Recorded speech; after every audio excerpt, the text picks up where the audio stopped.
Thank you for listening to this PodcastOne production. Now available on Apple Podcasts, PodcastOne, Spotify, and anywhere else you get your podcasts. The Steve Austin Show is brought to you free today by our friends at BetOnline. Get in the mix at betonline.ag and use the promo code PodcastOne for your 50% welcome bonus. BetOnline, your online sportsbook experts and exclusive partner of PodcastOne Sportsnet.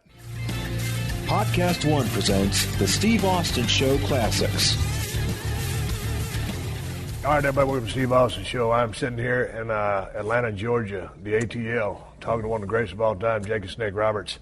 And I'm in the confines, or the compound of DDP like Yoga. Man, I drove up this damn thing, and I was like, holy smokes. I was looking for just a little building, Jake, and I drove by this thing and said, it's a monstrosity.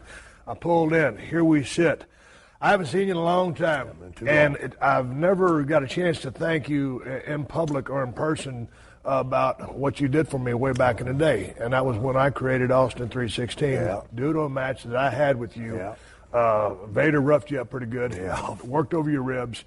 Mark Merrill had kicked me in the mouth. I went to the hospital. Did a good job of it, too. He did a good job. I like that phony blood capsule you used. Yeah. That was the phony blood capsule that everybody Chicken talks blood, about. Yeah, chicken blood. So I go to the hospital, get stitched up. As soon as I get out of the ambulance, I got my stuff on because you and me are going to go. Yep. And Michael PSAs comes up to me. He goes, hey, Steve, before you go to the ring, I just want you to know, before you do the King of Ring acceptance speech, Jake cut a religious-based promo on you. And that's when I came up with the Austin 316 thing. And I always think, Jake, in my career, nothing would have happened. It would have no reason to happen. I wouldn't have created that because it was just organic. Right. So if I had not been wrestling you in that damn final match at King of the Ring, if P.S. Hayes had not told me what you said, if you'd not have said that, Austin 316 would have never been born. And then, because Stone Cold said so, wouldn't have been born either. So I basically owe my whole WWE run to you. No, you don't. No, you don't. Because, if you owe me for anything, you owe me for sticking up for you in the fucking office. I'm sorry. Tell me about sticking up for me in office. What happened? And when was this? Was this WCW or WWE? No, this is WWE. My father had seen you in WCW, and he gave me the angst to say, son, this guy will take some time to get over, but if he ever gets over, he'll be gone forever. He said, just get an eye on him. So when you came up here, of course, they had you saddled on the wrong pony and doing all this wrong stuff. And I was in the office, and they're like, well, every time your name would come up, I'd say, guys, you just need to get on this guy and ride him hard for a long period of time, give him some time to get over. He gets over old school style. He wrestles. Powers that be said, well, we look for him to be third or fourth match. Right. And I said, that's just total bullshit. Yeah. So when he gave me the opportunity to get with you and work with you, you don't think I wouldn't? Oh, man. I was like, somebody's going to get over if I had to pull my damn teeth out. Because I respected what you were doing out there. You weren't afraid to go back and wrestle a bit. And if you remember King of Ring, we grabbed the damn hole. Right. But the thing about it, and they made it a short match due to the damage you sustained, due to the fact that it had 14 stitches that they didn't want to come back out, so it was a short ride, bad landing. Famous promo you cut on Undertaker when you slammed his hand and into that casket. But I always appreciated what you did for me. No, and the fact of the matter is, my career would not have happened if that promo hadn't been said. I'd probably still been Jake. Maybe I would have been a star. Or maybe I've just been a high-profile mechanic. You'd got somewhere because you were that driven. But I didn't really do it for you. I did it for wrestling. Wrestling needed you, and I hate to think today what wrestling would have been without you. Yeah, but let's talk about what wrestling would have been without you. Because I want to go back to your start. You're a second-generation guy, right? Yeah. Okay, and you were trained by Buck Robley. And also a little bit with your father. No, okay, really. But it's listed just at home. Okay, just at home. But, and I know that's a strained relationship. So when I read that, I was wondering really how hands-on was the training, because I didn't think you guys had that. Okay. He took me out in the backyard one time and chopped me 3 or 4 times and said I was a pussy and I'd never make it. Right. That was his training. Gotcha. And the only advice my father ever gave me is some that I should have taken to heart. And if I'd taken that to heart, I'd have me one of these damn buildings. What he told me, son, you can make money or you can be one of the boys. Son of a bitch, why didn't I get that? Say that one more time. You can make money or you can be one of the boys. Damn, that's awesome. Yeah, it's so cold. Right. It's so straight. It's so right. Right. But because of the issues I dealt with early in my life, man, I wanted to fit in. I wanted everybody to like me. Right. And son of a bitch. We're going to come back to that. I want to go to Buck Robley and training you, because I want to talk about your style. When I describe your style, and you're one of my favorites of all time, and I hold you in very high regard with the in-ring work and the promo, the total package, and of course the gimmick. But with respect to your style, your level of athleticism wasn't great. Nope. You're one of the greatest of all time. What was the genesis of what Buck Robley taught you? Keeping it real. Keeping it real. Don't do stupid shit. Don't do something the fan can't believe. People go out and they destroy their own credibility nightly. They go out and do 6 clotheslines and one of them's a little off. Or they do 6 clotheslines. I'm sorry, but you didn't beat the sumbitch. Right. So what are you? Right. You're not a man. You're not a great wrestler. You're just some guy that's doing this a lot. Right. You know? So Buck would tell you, God damn it, just do one thing, do it right. Right. 100%. And get all that you can out of it. In other words, make that guy sell for you. Right. Because that makes your shit stronger. Right. Doesn't matter if you hit him with a punch or you drop toe, it doesn't matter. So less is more type stuff. I mean, I when I'm teaching kids about credibility, I hit them with this one. Let's just say I came into town and I took you out and got you messed up and you wound up sleeping with a midget. Never had cheated on your wife, not one time your whole life. Man, you woke up the next morning, you felt so damn bad about it, you wanted to get honest with her. So you went and told her the truth. And you told her, I've never, ever, ever cheated on you before. Well, last night I screwed a midget. Does she believe you? No. You destroyed your credibility. Right. Same thing with the fans. Yeah. When you go out there and do stuff that they can't get their head around, then you're just another phony wrestler. Right. No, phony wrestler. Okay. See, that's one of the reasons you got over is because you did stuff that a real man would do. Okay, let me ask you something. What you said a while ago, you told the higher-ups, keep watching this guy. It's going to take him a long time to get over, but when he gets over, he's going to stay over because Blackjack Mulligan, George Animal Steel, Jerry Briscoe, all of those guys that were agents when I came into the WWF were telling me the same thing. And at the time, they were pushing Mankind. Oh, yeah. He was a great guy. They were pushing Vader. They were getting over quick. Mark Henry. They were pushing Mark Merrow. They didn't have any plans for me. But those guys would watch what I was doing and tell me the same thing. With respect to you and breaking in with learning from Buck and starting in 74, 75, down there in the South, Louisiana territory, how long did it take you to put the pieces together? First of all, mechanic-wise, being able to just have a match. For me? Yeah. Okay. And then get the psychology part of it down. I was probably the worst wrestler that ever started in this business. I sucked. I saw old matches of you working with Barry Windham in the early days. Those were good. Yes, they were. Those were great. But I'm talking about when I first started. I had no business in the damn ring. The only reason I got jobs is because they thought Grizzly, that bullshit. And I was so bad, they turned me into a referee. Really? Yeah.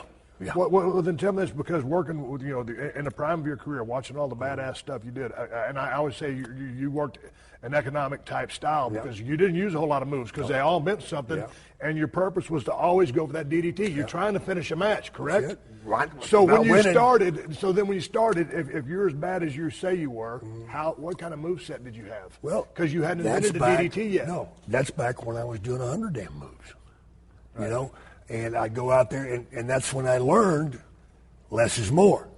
Because I was going out there and beating the shit out of myself, trying to do stuff I wasn't capable of doing. Right. But Buck Robley had me in Kansas City, and I got fired in Kansas City for smoking pot. And Dick Murdoch, thank you. He told on me, so Pat O'Connor fired me. And Buck stood up and said, guys, if you're going to smoke pot, come over to my place. Fuck you, O'Connor, that's Buck.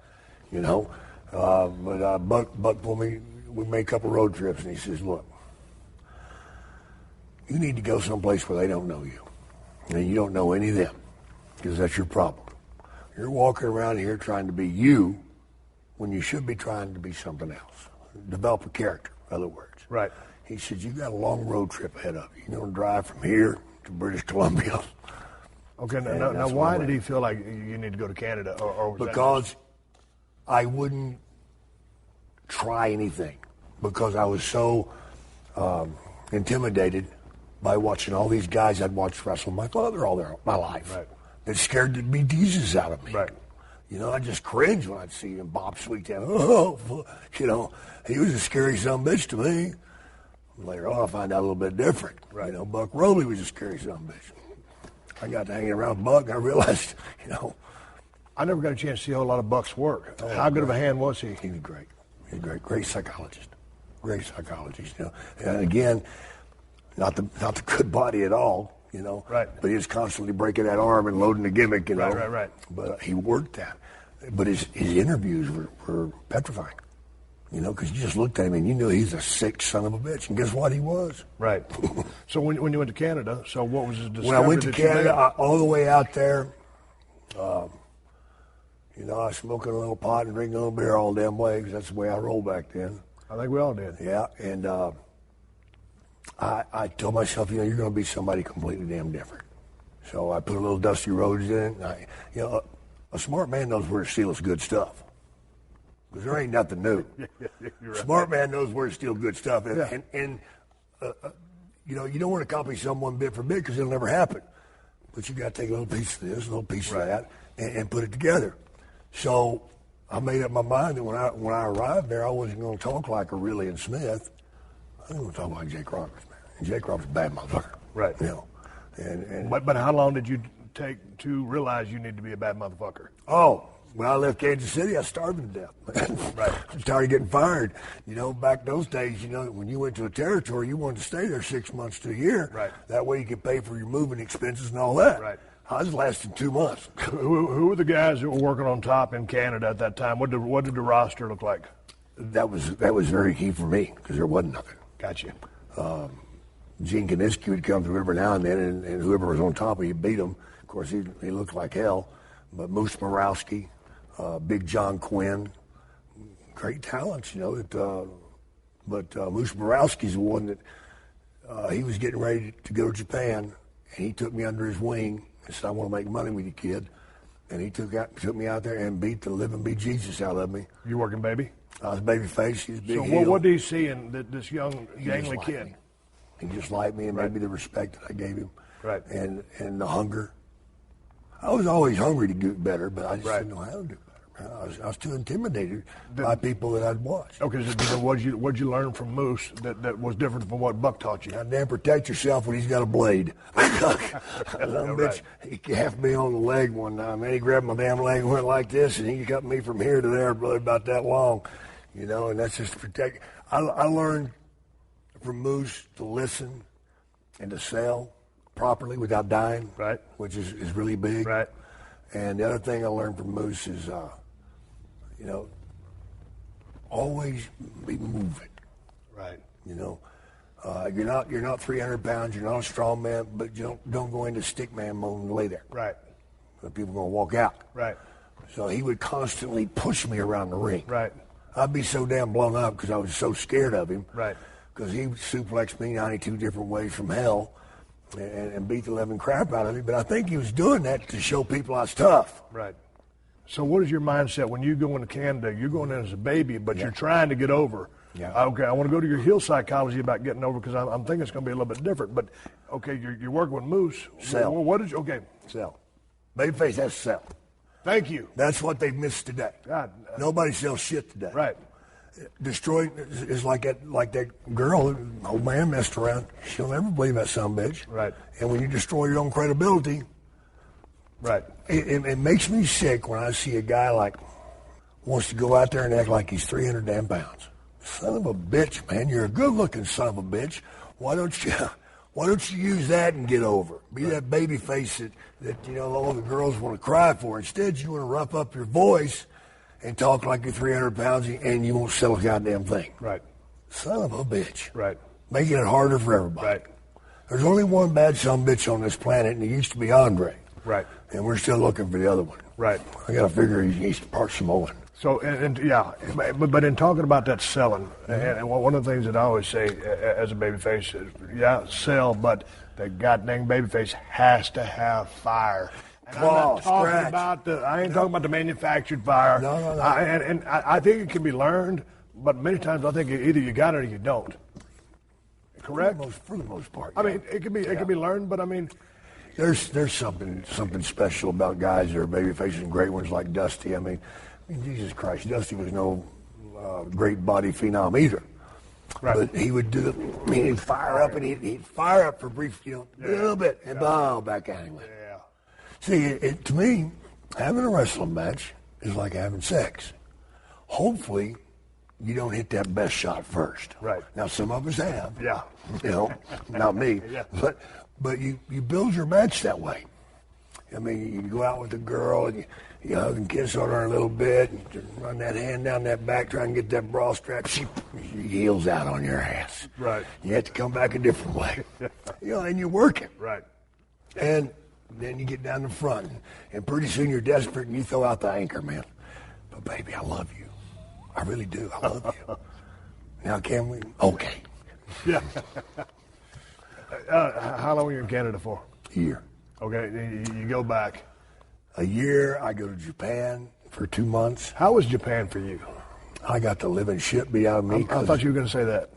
Because I'll tell you why. Were they working strong style back then? Yeah. What did you think about that? I sucked. Yeah. Didn't sell shit. Right. But the reason I got beat up is because my photo that I sent over to get booked wasn't quite right. I took a picture with Andre. Right. And I stepped 2 feet out in front of him. So I looked about the same height. Right. So when I got over there, I come off that airplane and I'm looking. Well, I see all those IWC suits, they all, remember those nice jumpsuits they used to hand out to everybody? I see them over there. I'm like, they were expecting you to be yeah. Finally, they look, and they look at, and from that point on, I was known as Shit Boy. Yeah. You shit boy. Is that a shoot? Yeah. And I did a cage match every damn night I was there. Right. 2 damn months straight, bro. I beat the living shit out of me for lying to him. So did you ever go back to Japan? Or Yeah. I wound up working for him quite a bit actually, because I knew a lot of talent over here, and I knew a lot of cheap talent over here. Right. And that company wasn't Baba and wasn't Inoki. It was called International. And they were wanting guys that were reasonably priced. And these are guys that never even been to Japan. Right. Mike Boyette. Right. And guys like that, And so I sent them a lot of talent. And, I saved their ass one time because one of the guys I'd booked over there, a guy by the name of Turk, he took some pot over there and they called him at the airport and busted him. Yeah. And they called me in the middle of the night, and hell, I just walked out of where I was at and went over there. I mean, I could make 5 times the damn money. Right. So I saved the tour for them, so they really appreciated that. And then I went one step further. Back then they always wanted to get the Japanese boys over here. Right. And they had a kid named Hara. He was a great football player, soccer player. And they turned him into a wrestler. Good-looking son of a bitch. But he needed some seasoning. And I brought him to Louisiana for 6 months. And he got that seasoning. And from that point on, I had a pretty good relationship with him. Gotcha. But I still got beat up. Okay, so you end up you have to go to Canada because you've got to find yourself. You end up going to Japan, you get the shit kicked out of you because you're supposed to be a giant and you ain't. Yeah. When did you come up? Then it got worse. But you weren't the snake. It got worse from there? Oh, goddamn, I went to Stu Hart. Oh, geez. Hell yeah. Tell me about the Calgary territory. Oh, my God. What's the tell? That was a goddamn zoo. Me and JYD. And what about the road trips? He was Sylvester Ritta at the time. Black Bill. Did he have the charisma back then? Yeah.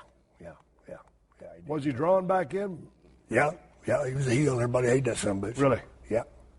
He went as that pimp, He could put that stuff on, brother, like gold chains and stuff and shoes and stuff, and just had that look about him, And me with my interviews was pretty easy. What was the brand of wrestling that was going on back then? And in Stu Hart's territory is a D. Right. There were some moments of brilliance. Right. Because you had some talent there. Talent that was growing. Who was talent? Well, it damn sure wasn't me. I was pretty decent, and they put me in the main event slot with JYD. All the talent was one guy. Brett? Tom Billington. Tom Billington. Yeah. Dynamite Kid. Damn right. Right. And Brett was just starting, and Billington would just school the shit out of him. Right. And another English boy by the name of Marty Jones was there. Yeah. And he would school some people too. Yeah, so that was very interesting to watch. Really? Oh yeah. I learned a lot by watching them. And I had a few matches with Dynamite. Okay, you're working with Dynamite. Okay, you working Hill or Baby? I was babyface. Okay, now he's a naturally salty guy. Oh, son of a bitch, yeah. So who's calling the match? Damn right he was. I didn't say a damn word, bro. I remember one night, it's different back then, you could do stuff. Like if some fan was heckling you in the audience and took it personal, you could just get out of the ring and go take care of it. Yeah. Well, Dynamite did. One night we were, I think, in Edmonton, Alberta or something, and he had me down there working the arm. He says, Jake, don't fucking move. Okay? And he let go of my arm. Yeah. Walked down in the audience, 5 rows back, just paintbrushed some bitch like crazy. Walked back in the room, I still got my arm stuck in the air. Are you sure? Hell no. I'm scared to move. Yeah. What was he like back then? I kind of went off the rails. He had an unbelievable talent. Yeah. Probably that guy should have been so much more than he was. He beat himself up pretty much in Canada even before he got to the WWE. Right. But he wasn't as big. Right. And he could move back. Right. Really, do you really want that to happen? He can move better? Right. Holy shit, he was a machine. And with Brett. Well, how did you guys compensate for the size difference? He was a smaller guy, especially before he got jacked up, and you're 6'6". He wrestled, and his attitude. Right. It's not about your size; it's about perception. But I mean, what was the style that you guys wrestled? Oh, he went behind me, fucking took my ass down. Right. Grabbed an arm. He wrestled. Right. He was a damn terror. He was that goddamn Wolverine on your ass. Right. And that's what I try to explain to guys today. You don't have to be 10 foot tall. Wrestle smart. Right. Don't go out there and try to beat your chest and be damn King Kong when you're 5'7". You've got, as a baby face, you're going to get sympathy from it. As a heel, you can be just full of tenacity and be a rotten son of a bitch. And everybody knows, guess what? God damn it, he's not big enough to beat so-and-so, but he cheats like a bastard, and he does this, he does that. Yeah. There's your heat, son. Right. Not trying to be equal. Right. Your heat comes from your situation. But at this time in you guys' careers, you're both still relatively young, right? Oh yeah. We were moving. So, but he seems to me, and you talking about him, was a little bit wise beyond his years. Oh, he was. Okay. He was. Yeah, he grew up in wrestling. Right. Really wrestling. Okay. Real wrestling. And so then when did you come down and then get involved in Mid-South? And I stayed. And turn into Jake the Snake, because you weren't the Snake yet. No, I wasn't. I did. Now, how were you doing as far as where you were? Were you a star there? Yeah, I was. Yeah, I got that. Jake Roberts. Yeah. Okay. Yeah, I got that. You still didn't have the gimmick. No, I didn't have the gimmick. And is the gimmick the thing that you needed to get you to? Were you selling tickets? Yeah. Okay. Yeah, I put asses. But the Snake helped you sell mega tickets. The Snake made the whole difference in the world. Okay. Come on, give me a break, And that's something I took to Bill Watts way back. And Bill Watts' reply was, "This ain't a goddamn circus." Are you shitting me? Think that Snake is shoving up your ass. Tell me about this pitch. How do you pitch this? Well, I went to it because I was wrestling Humongous. Right. And he was constantly headbutting me. I get the collar, flop out, And I needed an equalizer. So Bill Watson says, Jake, get a bag of some sorts, and you're going to put a hockey mask in there. I'm like, what? So I'm going to copy him. Oh, goddamn, that's brilliant. That sucks, man. Right. You got to be one up. Right. So I went back to what if I got a fucking snake in that son of a bitch, man? He's terrified of that motherfucker. He said, get the fuck out of here. This ain't no goddamn circus. Get the fuck out. Watts told you that? Yeah. Yeah, but what about just apart the name Jake the Snake? Jake the Snake, he moved like a snake. Well, when did you when did you incorporate the snake into the name? Oh, not till I went to Vince. Really? Yeah. It was always Jake Roberts up until Vince? It was Jake. No, it was Jake the Snake. Right. I did that because of Kenny Stabler. I was a big pro football fan, Kenny Stabler. Right. You know, he's a snake, and not so much because of what he did in the field, because he's a party motherfucker, and he beat up, he broke all the rules. You know. Right. But when did you incorporate the name? It was probably my second trip to Louisiana. Right. You know, I went. How big of a difference did that make? Because now you've got something. I had a cool identity. thing going on. I had a cool thing going on. Right. You know, and actually, you know who gave me that? Who really pushed that to happen? Who? Paul Orndorff. Really? Yeah, because I was screwing all of his girls. Really? He said, "You're a goddamn snake, Jake. You're a goddamn snake. Leave my goddamn girls alone. Right. Leave my rats alone." Now that you had that, I mean, like Stunning Steve Austin. Yeah. When Dutch Mantell gave me that name, it was just like, you know, hey, when you turn heel, you can call yourself Stunning Steve Austin, be this cocky, arrogant guy. Yeah. But it really didn't mean anything. What do you? Yeah, Stone Cold meant something, and I had something to build upon. Well, that's the way you establish an walked. identity. Yeah, it wasn't an identity. It was you. But that, yeah. So and so the snake was Snake you. was me.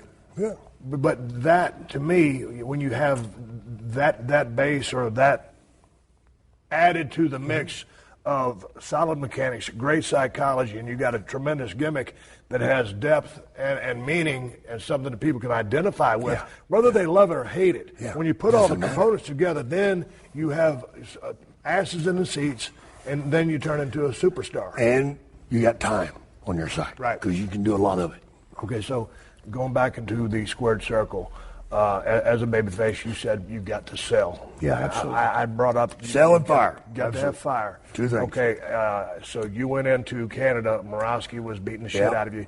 You go into a territory. You're working heel. What is your MO to get over? And you're the new guy in this motherfucker, and you done found yourself. So solid. You got to have a solid goddamn finish. Right. You know, and you know, one thing I disagree with people with on a heel is I never say anything I can't do. Right. You know? And how? Well, it's like, I'm going to kill him. Right. Then you don't. Right. Now I can say, I'm going to make you wish you were dead. Now I got away with it. Yeah. Yeah. But as a heel, it's really solid wrestling. But then you got to have that different gear. Tell me about that gear. That gear is when you're doing the match and you get frustrated. The babyface keeps shining up on your ass. Yeah. And finally you can't fucking take it no more. Yeah. And you switch fucking gears on his fucking ass, man. You drive a fucking knee into his leg, brings him down, and you boom, boom, boom, boom, boom, boom, and then back off of him. Because number one, you're blowed up. But number two, you want him to sell a little bit. Right. Now you take your time when he's getting up and you drop down and start aiming for him now. Right, You're right. Take his Hey, ass taking apart. cheap shots. I'm going to take And his you're ass apart. calculating. You're goddamn right. You know? And the referee's pushing you back. Now here's another thing. Obey that referee. That's where your heat is. All the guys want to shove the goddamn referee. Right. That's so goddamn stupid. Right. Obey that fucking referee. It's like this. If you walked up on a scene and there's some goddamn sniper knocking off kids, Right. and there's a policeman standing next to you, he don't do nothing. Who's got the real heat here? You got it. Goddamn cop does. Yeah. Son of a bitch, you got a goddamn watch doing something. Yeah. Is a heel. A goddamn referee comes in between, breaks this up. Yes, sir, I'm going to back off. But as soon as he turns his back to me, I'm going to give it that snarl. And when he turns his back to you, I'm going to brush him aside. Right. Not nail him. Right. But I'm going to make him stumble a little Right. bit. And I'm going to look over at him and smile. Yeah. Like a dirty motherfucker. Dirty son of a bitch jar. Talk to me before I continue, because I want to add something to that. But talk to me about the art of a powder, Oh. Right timing. because you were great at it. Right timing, man. I mean, if you work in heel, all of a sudden, the babyface get a couple of moves on you, and you're going to slide out. A lot of guys will powder in an escape mode and frantic. And I thought it was much better to powder and just slide back like, hey, I ain't fucking stupid. I'm just going the wrong goddamn way for me. Yeah, and I think and the way you powdered, it wasn't chicken shit heel. No. It was, hey, I'm going to collect myself. There's another way to do this. Yeah, just a Right. minute, son. I'll be right back. Yeah, and to the people out there that don't know what a powder is, that's when a guy just decides to get out of the ring. Whether it's a heel or a baby, you get out of the ring, and more often than not, it's going to be your heel doing this. I don't mind doing that as a baby face, you know. I mean, No, just because, hey, man, this is a bad motherfucker. This guy's what big. That does? You know what that does? It puts the heel over. Right. Then Zeke's worried. Yeah, but it's done in a different tone or flavor. Yeah, absolutely. It's done. Hey, I got to come up with a game plan because maybe you're working humongous or whatever. Yeah. This ain't working. Let me think about it. He just woke me up. It gives the audience a chance to, hey, here's what's going on. It's part of the story. This is real. Yeah. He don't know what a shit of wine is watch. God. He's That scared. was chicken blood. You can elicit all kinds of different responses from it. Oh, yeah. But it's the powder. And these days, I don't want to say these days, but you don't see a powder as much as you used to. And it's so effective. And I think part of it is because the product moves so fast these days. It's a great way to get heat. But and then a lot of people, sitting back there, they're going to change the channel because you guys just left the ring. We'll turn it back on. Man, keep watching. Yeah. They're telling you something. Yeah. They're setting you up. See, I always like doing it as a heel or as a babyface. I come out of that ring, I look at the guy, and fuck you. Right. Come on. Right. And as soon as he came, I go around the post, roll in, and he comes through, kick him in the face. Right. I've seen you do that a couple of times. But and you switch it around the other way. Babyface is smart somebody for pulling that, Right. Like, oh, my shoulder's in there. No, back. Most babyfaces don't want to do this. Right. I'm going to do it. You know why? Yeah. I don't like being bumped. Right, yeah, right. So leave me on the mat. Right, Don't touch me. yeah. Don't touch me. Yeah. And I'll slide I'm vulnerable. Oh my God, Yeah. I'm hurt. Oh, I'm really hurt, folks. I'm really hurt. Yeah. Why not? Yeah. Damn common sense. Yeah, it's smart. And that's the reason I can't wait to get out to Vegas and teach a whole bunch of people. You're listening to another classic episode of The Steve Austin Show, only on PodcastOne.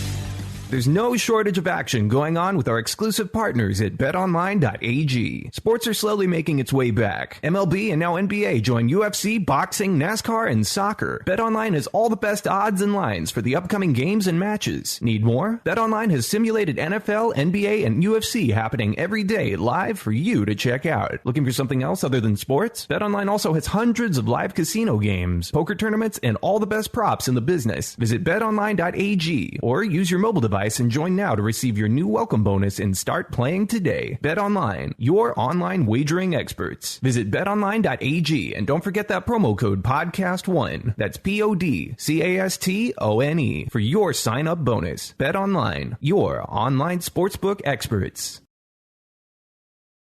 Did you know that right now Geico is offering an extra 15% credit on car, motorcycle, and RV policies? That's 15% on top of the money Geico could already save you. So what are you waiting for? Your dog to make you breakfast in bed? With Belgian waffles and a fresh fruit compote? As nice as that sounds, that's probably never going to happen. But at least there's never been a better time to switch to Geico. Save an extra 15% when you switch by October 7th. Visit geico.com to learn more. Talk to me about the art of cheating. It seems to be a lost art. No one wants to do it anymore. Nobody wants to do it. They just want to thump somebody on the head.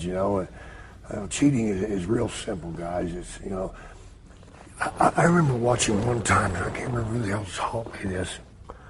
I think it was Buck Robley. He showed it to me. I said, "That ain't cheating." He said, "No, really? You watch me tonight." And it was a top hammerlock. Right. And he'd take his foot and put it on the guy's back of his cap and push him back down. Yeah. He did that 2 or 3 times, and them goddamn people were ready to kill him. It wasn't cheating. Yeah. But it's the way you do it. Right. The sneakiness of it. Or your facials with it. Right. Pulling hair, my God. My God, that used to be such a good spot. Right. Right. Not even get it. Yeah. The act of.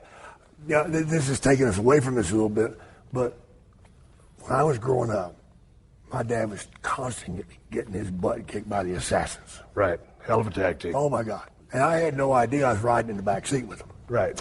They had the mask off, and I was just, I'd talk all sorts of shit about them. Yeah. Oh, my God. I hate them. They're pussies, all that shit. They just egg me on and say, yeah, but they're kicking your dad's ass. Yeah. Yeah, Dad, why are you still fighting them? Even they know that they're going to hurt you. Yeah, Grizzly, I think those assassins got your number. They're going to put you in a wheelchair. And I just, And they always had that gimmick with the mask. Right. I'm ashamed to say this, but this is how well hooked I was, because I was a believer until I had my night. I refereed the first match. I went to Jody Hamilton after I'd been in the business 10 years. Jody, I got to know. Well, what is it? What was that thing you stuck up there? He goes, there wasn't nothing. What do you mean there wasn't nothing? He said, no, not unless I was going to get caught with it. If I wasn't getting caught with it, it's the motion of it. Right. That right there explains how you cheat. Right. The motion. Right. The thought of doing something. Right.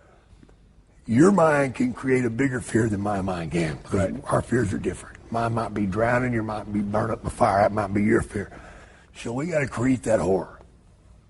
One of the best angles I ever seen never even happened. What's that? They did a thing where Ken Mantell was supposed to get a championship match with Bob Sweetan, and didn't make it. He'd been trying to get a TV championship match with all these stipulations for a long time.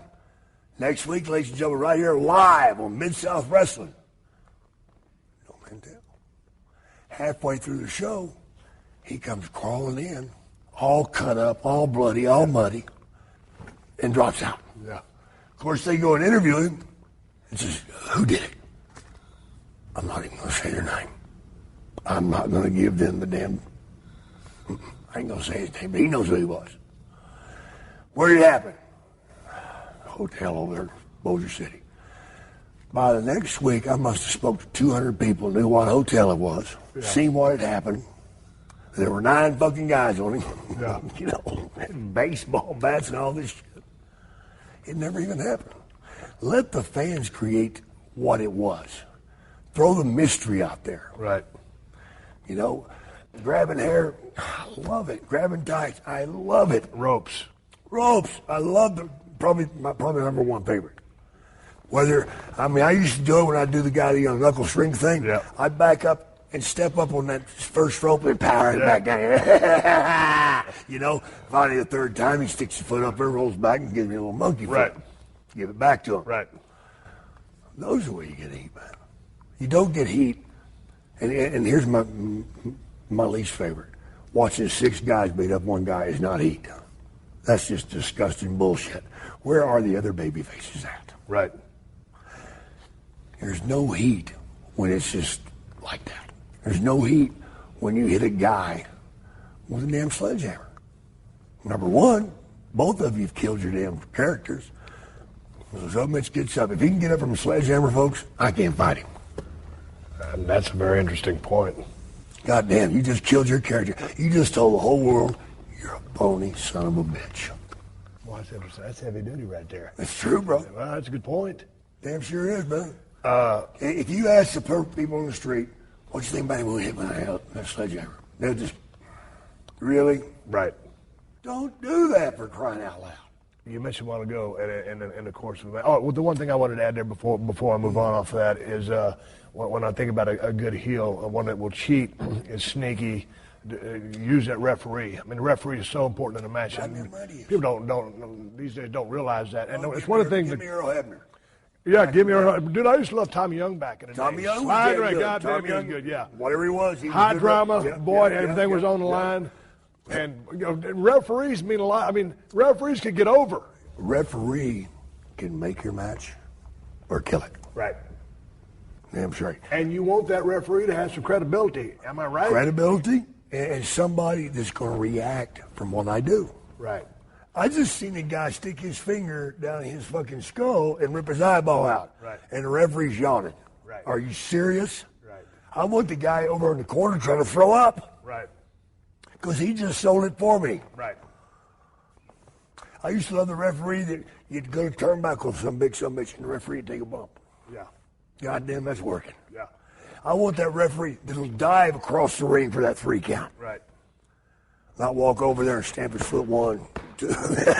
Art Thomas, God bless him. Bronco Lubis, too. Yeah, Bronco did it. I used to ride back the car with a Skander Akbar Bronco. Oh, my God, you went to school. Dude, I was green as grass, and we'd make some trips into Louisiana. Of course, I'd have a pot. They showed you how to save money, too, didn't they? Oh, you're damn right. That's the first thing Skander told me. He goes, kid, you're saving money, ain't you? I said, well, I mean, first of all, I wasn't making any money. Yeah. Whatever. $20 for it. I'm not going to say save a dollar. Shit out of it. Save a dollar. You mentioned a while ago getting color. Back in the day, where was your place of preference to carry a blade? My wrist. On my wrist. I took great pride in that. And I hated seeing guys that went down and did this bullshit, you know. There's a right way and a wrong way to do it. Most people do it wrong. They slice. That's not the right way.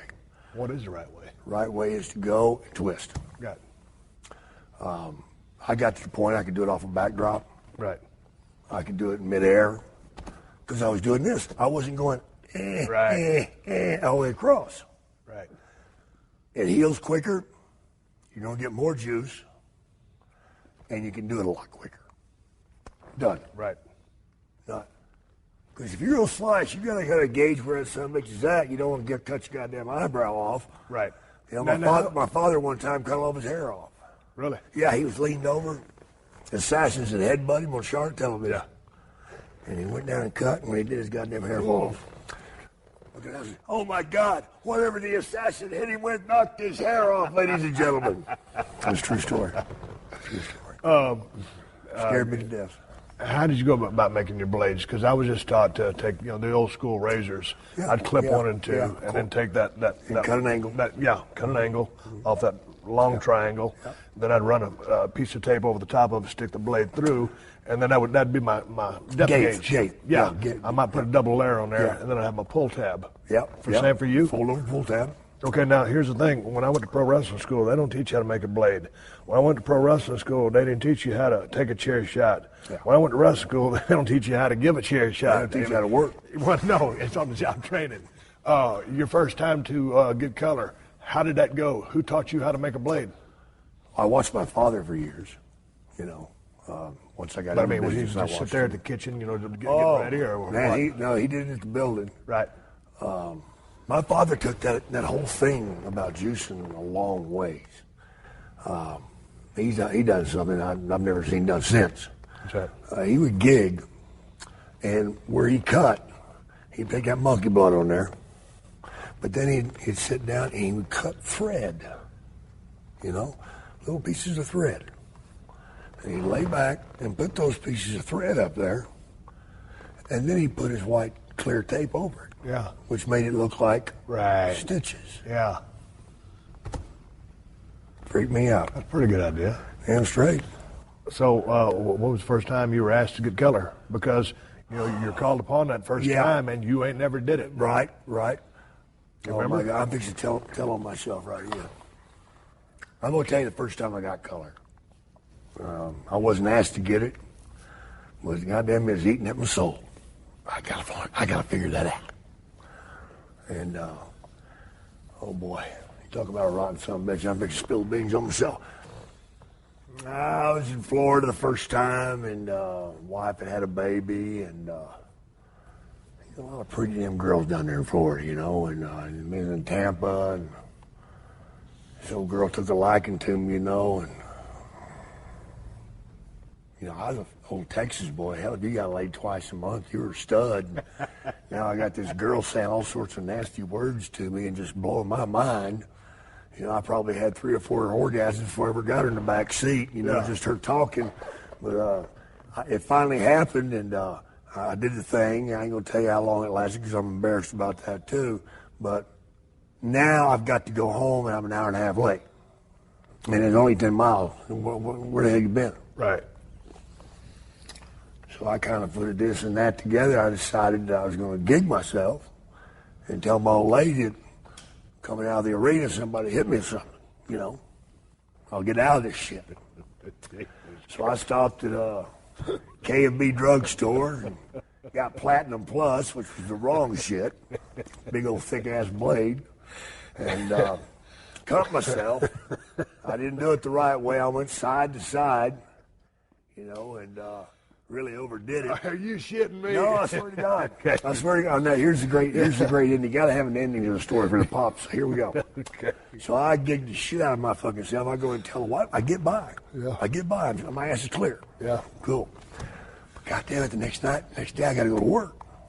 What's the referee doing with the goddamn gig mark I went across? So I figure I better carry the story on a little further. Yeah. What happened now? Fucking Dusty called me out on it.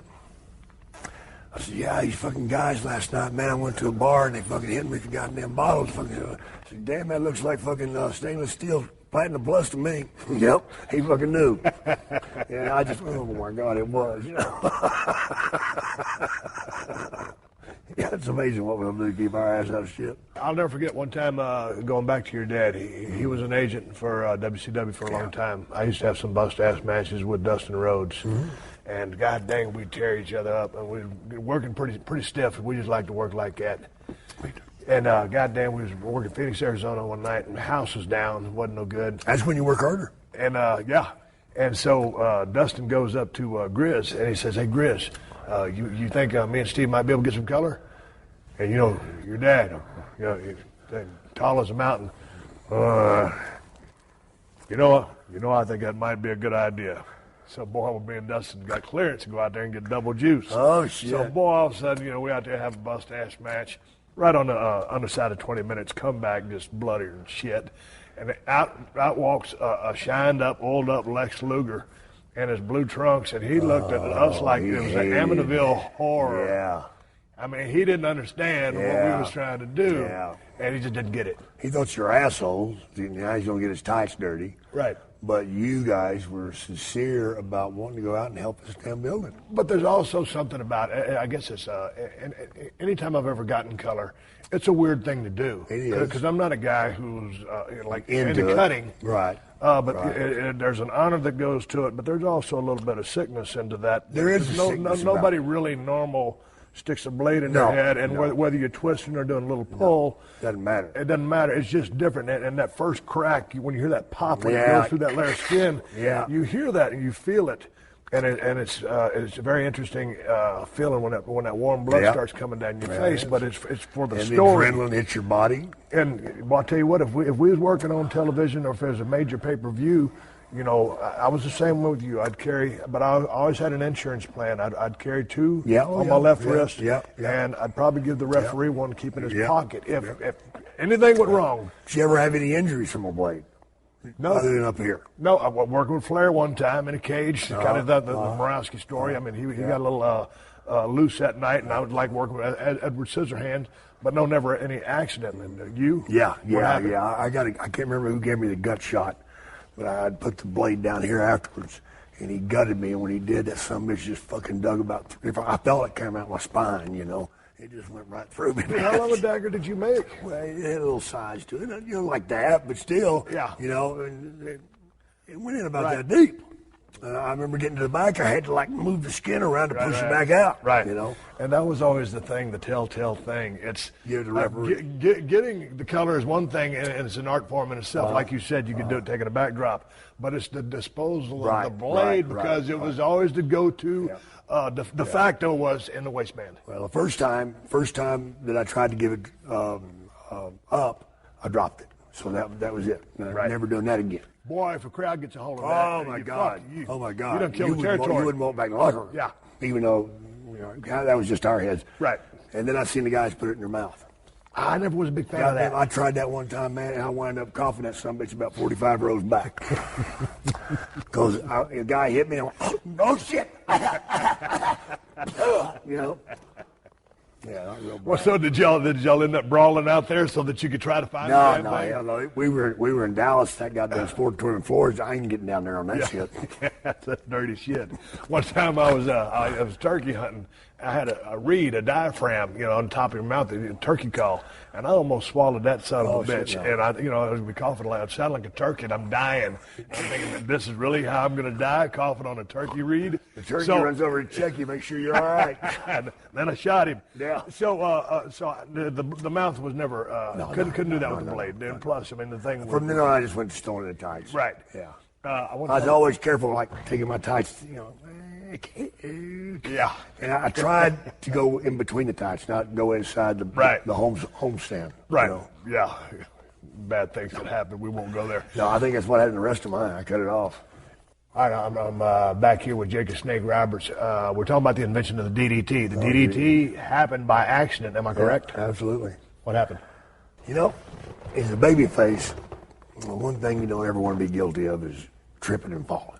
So you just look like a Yeah. And it's more in your head than You can anything. do it as a heel, but as a babyface, As a heel, you get a pop, but as a babyface, you get loser. you know. Yeah. Or these days, you fucked up. Yeah.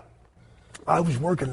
That's the thing about babyface that I didn't like. You could never have any egg on your face. Yeah. But I love the heel aspect of working in a business. Gave you the creative freedom or liberty. Fall out of the ring backwards. Anything. Yeah. But then, mean like a motherfucker, vicious bastard, cheating. You're right. Then throw him out of the ring. Yeah. Look at him. He's back out there around.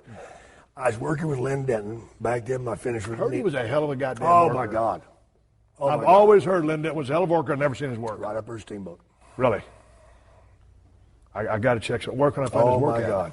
Oh, my God. You probably have to check the archives and look for something in stone. No. Right. Rock, not stone. Sorry. So there you are.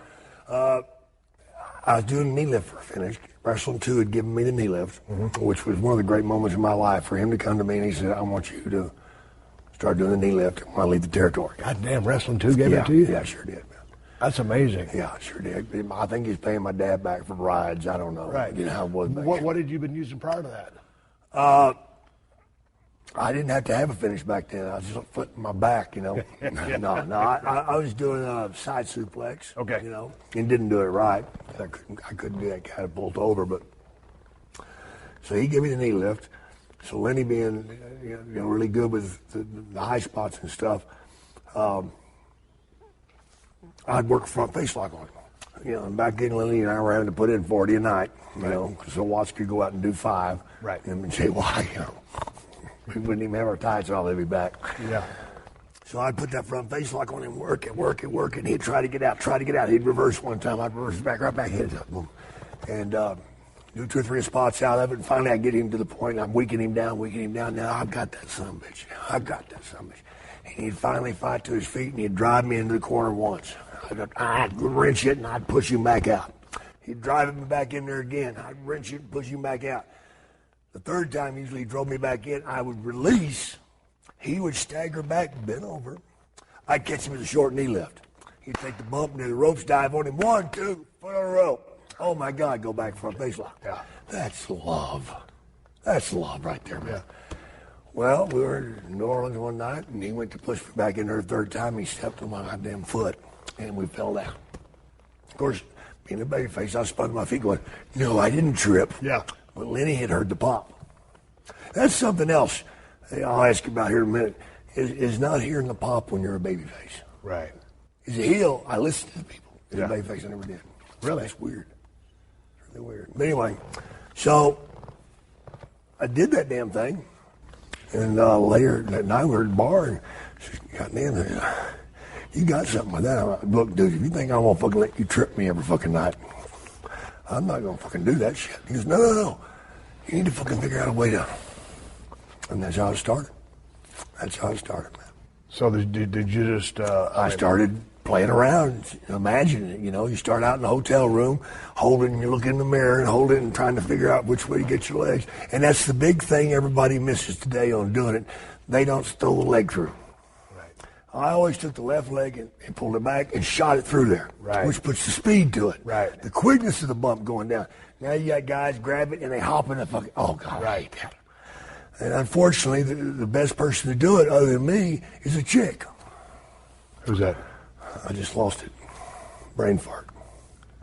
Damn it. But when you put in the short arm clothesline to signal that you're going for it. Yeah. Because here's another thing that I got from your career, which was Michael P.S. Hayes' idea. The stunner, which he taught me in Fayetteville, North Carolina. Hey, kid, come here. You got a second? You damn right I do. Showed me the stunner. I started using that for a couple of months. And he said, you know what? He goes, we ought to have a setup move so people know that it's coming, like Jake Snake Roberts. Yeah, telegraph it. He hits a short arm clothesline. You know he's going for the DDT. There's anticipation. God, oh yeah. Boy, we got him now. Money shot. Oh, he slipped out. Oh. God damn. But it's a setup. When did you implement the short arm clothesline? I think I was doing the short arm before that, actually.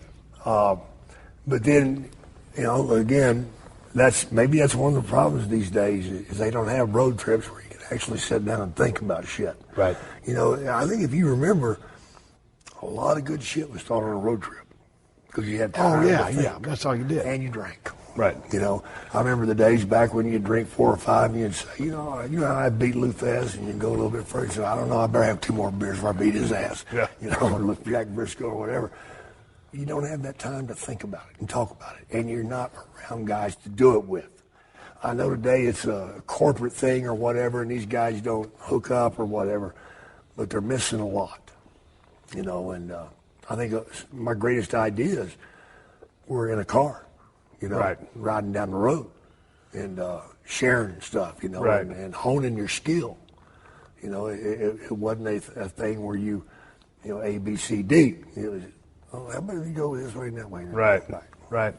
How would you go about calling your match in the ring? Because you weren't a guy who I really ever saw say nothing. No, you didn't hear me. Right.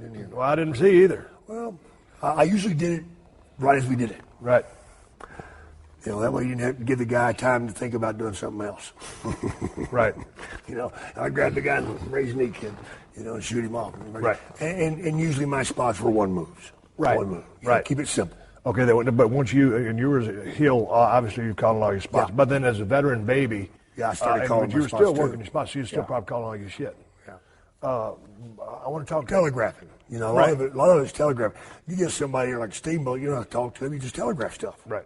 You know, I go outside, go around the corner, and we've been working Marvin, put my hand up there on the rope, tap the mat a couple of times, he grabbed my hand, pull me in the post. Yeah.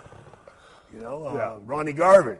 You know, I work with Ronnie, you know, and Jesus Christ, he never talked. You know, you might scream a few times, but he never talked. But I'd be beating the hell out of Ronnie Garvin. You know, I was a heel back then, and you know how I knew when he's going to make his comeback? Ow. His nipples would get hard. I swear to God. Really? Yeah, I'd be whooping the shit out of him, and I'd look down, and his nipples would start going. I'm like, mother, here we go. Here we go. And he'd come up, and he'd start whomping. Why did you say that you listened to the crowd as a heel, but you did not as a baby? I think as a baby face, he just kind of went with it, you know? Right. But it's a heel. If you're not getting the exact tone, then you're ready. It's not time to go home yet. Right. You know, as a heel, you want to get them right where you want them. Right. Before you unleash it. Right. But as a babyface, you're selling or you're doing whatever. Right. And you're not going to change your goddamn comeback anyway. Right. And if they ain't ready, you're not going to stop and start over. Right. But you heard them, but you weren't relying on that to. I'm not going to change anything. Right. We're hit it home. Okay. But as a heel, I might stop. Okay. Before we get to the movie, real quickly, I wanted to ask you, as a heel, you in your prime, who's one or two of your favorite guys to work with? Because Steamboat for sure, no doubt. Steamboat. You know, yeah, hell yeah, man. Ricky was just phenomenal. The art of selling again. And he was so just instinctive. I mean, and he put in the filler stuff that you didn't have to call. If you grab him in a headlock, you don't have to say top wrist lock because it's his automatic. First of all, he'll let you take that headlock, but then he, as a babyface, he's got to try to counter. And a lot of people just want you, hey, top wrist lock. Well, you ain't got to tell him. He's trying to escape. He telegraphed. Right. Amazing telegrapher. You know, and his art of selling and the body being twisted and, you know, and never dying, you know, and right. You know, the unnatural movement, right, which is something I worked on too. You know, these guys you go out and sell. I mean, it's like Ernie Ladd. God bless you, Ernie. You kick Ernie Ladd in the knee, and he went, mercy, mercy, referees are killing me. You know, you punch him in the gut, hand over the ear, mercy, mercy, referee, you're killing me. You know? Are you serious? I swear to God. Yeah. I swear to God, man. I got to ask you just real quickly about working with Andre the Giant, one of the biggest dudes, well, the biggest dude in history, but he's got a big show now, but Andre was one of a kind. What was his physical presence like? Because basically he could impose his will on whoever he wanted. He did too. So how was working with him? Torturous? The first time was one of the most horrific nights I ever had in my life. What happened? Didn't sell a goddamn thing I was doing and just guzzled me. Ate me. And nothing you can do about it. To the point right, that I must have been high because I called him out. Right. I fucking kicked that locker room door open in L.A. And Lanza looked at me and he just ran past me. He didn't want to be in there. No shit. And I said, motherfucker, what the fuck was that shit? What the fuck? Motherfucker, if you want to make some money, I'm all for it. But if you're going to do that shit, find somebody fucking else. When he looked at me and went, come over, sit down. We were okay then. You wanted to see if I had balls. Yeah. he was funny like that, you know. I mean, he wanted to be in there with a man. Somebody respected him, right? Respected what he did, right? And respected himself, right? Here's before we get to the movie. Here's a final folklore or tall tale or just a story. Mm-hmm. I want you to confirm if this is true or not. I'd heard when you came to the WWF, you know, you were having matches, but you weren't necessarily getting over.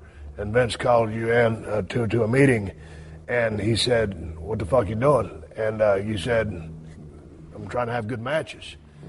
He said, True. "I didn't bring you here to I know where you're going." Okay, tell me the story. It was about TV. You know, back in the day, he had those squash matches. Yeah. And he didn't want the heels to give, or the babyfaces to give up anything. Anything. He wanted you to go out and guzzle them. Not my style. Right. My style is to fight out from under and hit him with the DDT. Right. Hell, if I've guzzled you, what fucking surprise was it? Right. That's one time that I stood up to it. Right. And it almost cost me my job because he came back to me a few weeks later and said, "God damn it, you didn't hear me." I said, "Vince, that's not how I get over." And I stayed with it. But I was that close to losing that spot, man.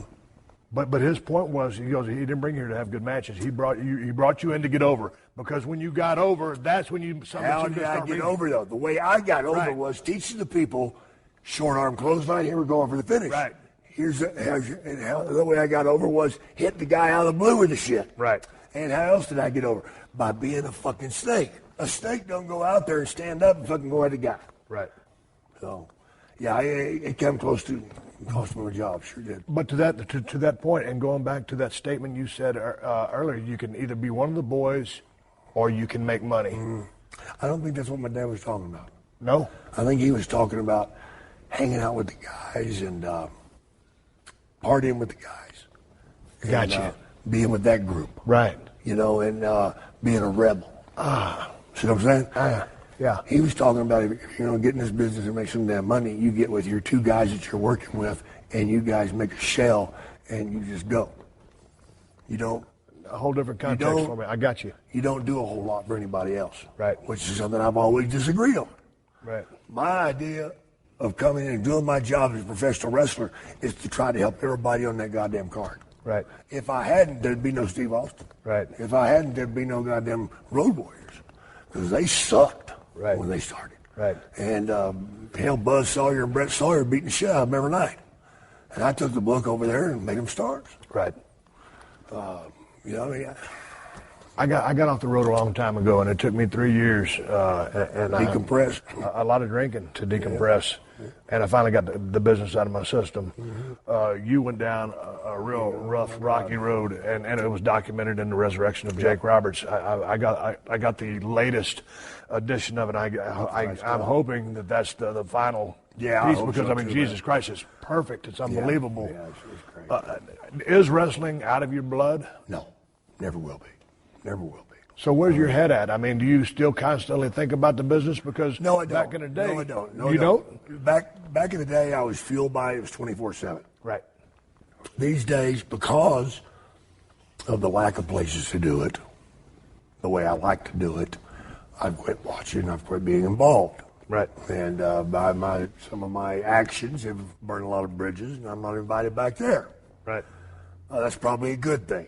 Because in my early days of coming to sobriety, which is all documented in the movie, I had to get away from it. Because, you know, you fall in love with something, and it's like a woman. You want it all the time. But sometimes it's the wrong goddamn woman, you know? And, you know, me drinking and drugging was a choice. Why'd you do cocaine? Because I like that shit. You know? Sorry, this is the truth. Yeah. But at some point, I wasn't doing the drug anymore. The drug was doing me.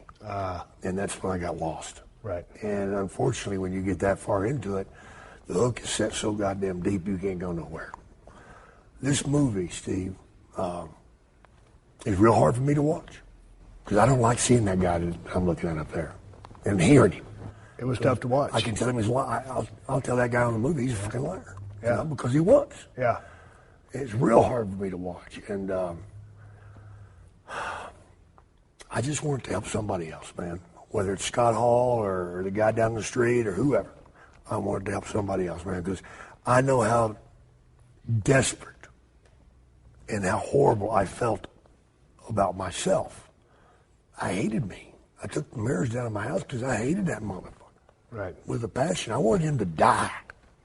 I did not want to see him no more because of what not being there for my kids, not being there for anybody, for myself for that matter. But now, coming back, man, I've got my kids back under my wing, man. My grandkids love the hell out of me. They think I'm just the coolest shit ever seen hit the planet. I went to school with them the other day. One thing that I did the other night, man, I went and went to a wrestling show, and I wrestled. And had 3 little granddaughters out there. And didn't think about it. They really got emotionally tore up because I sold. Right. And the next morning, man, I sat down, something my father would have never done, and explained the business to them. Really? Yeah, because my father never explained the business to me. You know, it's always a shoot. Oh, yeah. And it scared us kids to death, man. So how did they take that? They didn't, I don't know if they really got it, but I think I could tell them that it's not real and all that stuff, but they didn't get that part. When I just said, look, we're just having fun, Like, I said, come here. Like, touch my arm. Oh! And I sold for that. Oh! It's the same thing. Yeah. And bottom line is, I don't think I'll be taking them back. Right. Because I don't want them to suffer like I did. Right. But watching this movie, Steve, it's going to help a lot of people, man. Dude, I watched that movie, and I was watching the back half of it. Watching some in my office, and I had the headphones on. I was watching, and my wife had my headphones on. I was watching on my computer screen. Dallas emailed it to me. Yeah. And I'm over. I had tears in my eyes. I'm one of the toughest sumbitches that ever laced up a pair of boots in the WWF. I had tears in my eyes at least 4 or 5 times in that movie. And then at the end, boy, I had to get it right down right here. We're just talking about it. When you guys, Scott, and DDP did the triple lockup at the end. You know how hard that was to get them to do that right? Dude, it was just imagine 3 grizzled veterans who had traveled the world 6 times over. It was Clint Eastwood and John Wayne. Yeah, man, Robert Mitchum. Robert Mitchum. And goddamn, y'all did that triple lockup, and I was like, man, that's 3 guys who all went down different roads. Yeah. All came back together, and Dallas helped put you in the place that you're in that, and Scott. I'd be dead right now, man. When you went to the Hall of Fame, you cut the goddamnest promo speech I'd ever heard. I don't remember a damn word. I know, but because it come from your heart. Yeah, absolutely. Did you, and wrapping up this podcast, and if you haven't seen the resurrection, if you have not seen the resurrection of Jake Roberts, you absolutely must see this documentary. It's one of the best ones I've ever seen, and obviously with the personal interest. And you know what? It was interesting. I was back in the front office, and Josh Brolin, the actor, had just seen it and had commented to Steve about how awesome and the production was, and your story was so inspiring that here's a cat that I didn't know anything about the wrestling business, and he loved it. But you've always had a gift for promos or a gift with words. Right. Was it always like that? Steve, how did you develop the promo? As much as I hate to admit it, it come from the abuse that I went through.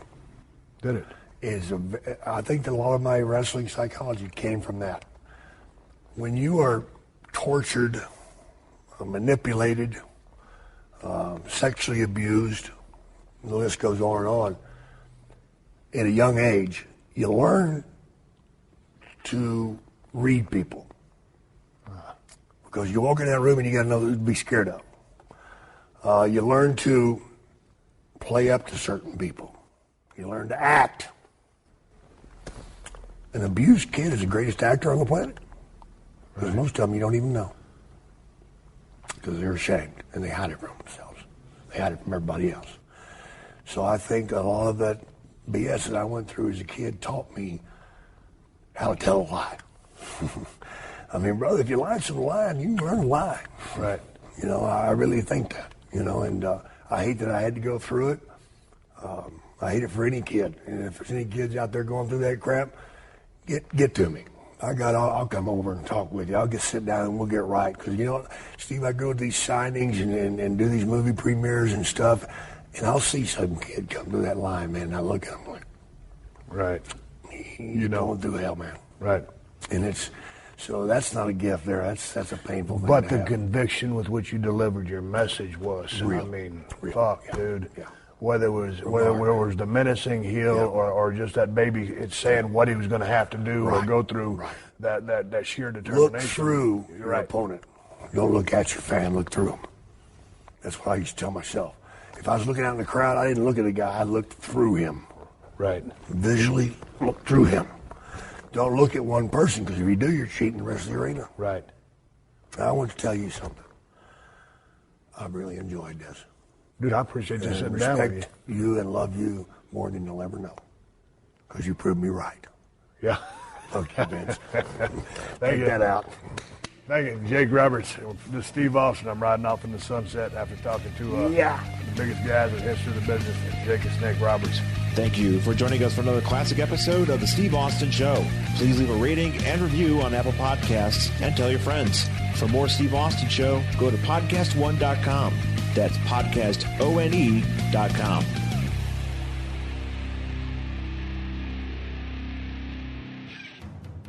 Hey, this is NFL Hall of Famer Ray Lewis.